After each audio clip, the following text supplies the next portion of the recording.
In today's video, I'm going to talk about how to start living a healthy life. I want to talk about all the basics here and let you know 7 main pillars of good health. So let's get started. Number one pillar for good health is a no-brainer. It is adequate water intake. Hydration is so important because 50 to 60% of your body is made up of water. It is important for well distribution of nutrients in your body, for your bowel movements, for skin health, for digestion, as well as for overall energy levels. One hack that I want to share here is always keep a water bottle next to you wherever you go, because if you see something, if it is in sight, you are more likely to have that water over and over again.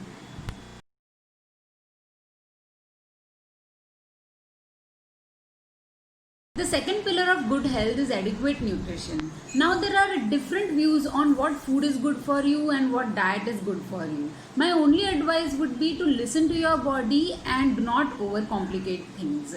It's always good to include real, whole, and unprocessed foods in your diet as much as possible.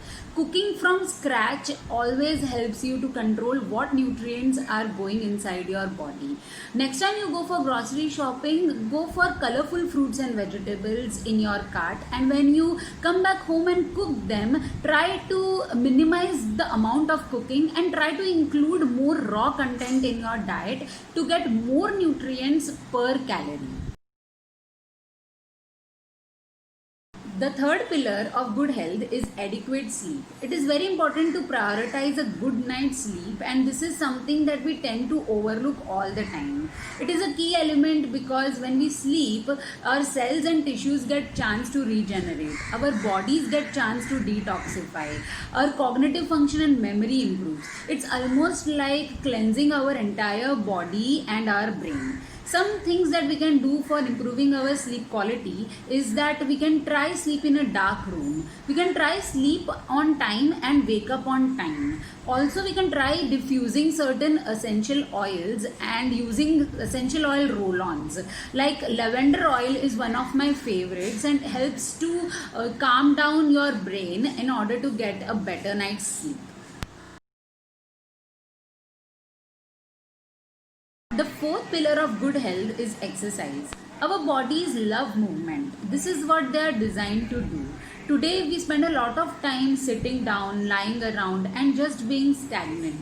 But when we exercise, it is not only good for your mental and emotional health, but also good for your bone health and heart health.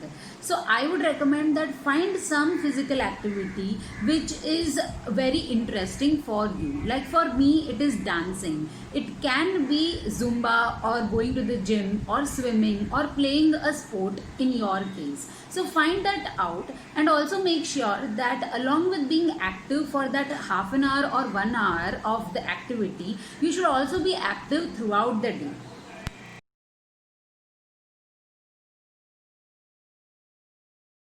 Fifth pillar of good health is personal care products and making sure you swap to the lesser toxic versions of those. These include all your skin and hair care products which contain toxins. To name a few, they might contain parabens, fragrances, etc., which can lead to toxic buildup in your body. So you don't need to make this swap immediately. You can do it gradually and make sure the ones that you use the most, like the lotions, shampoos, conditioner, antiperspirants, etc., those are the ones that you focus on swapping first.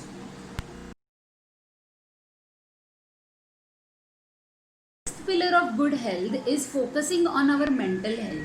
Our mental health is very intricately connected to our physical health. We want to reduce our stress levels because this is what is causing majority of diseases in today's times.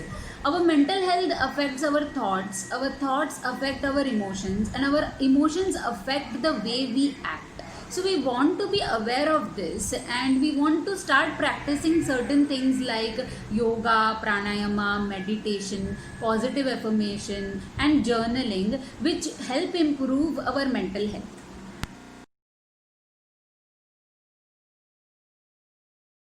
seventh pillar of good health is relationships and community. There is a quote which says that you become like those five people you spend most of your time with. And this is so true. The people you surround yourself with affect your thoughts, your belief system. They influence you and shape you a lot. Therefore, you need to be aware of the people you are spending time with. What do they make you feel? Do they uplift you or do they make you feel down? Always nurture the relationships which are positive, which make you feel good. Give your time and energy to those kind of positive relationships. That is it. Those were the 7 pillars of healthy life. I hope you enjoyed the video and learned a thing or two. Leave me a comment below and let me know which of these pillars you would really like to work upon for yourself and some tips of yours to lead a healthy lifestyle. I would love to hear from you and see you next time. Bye bye.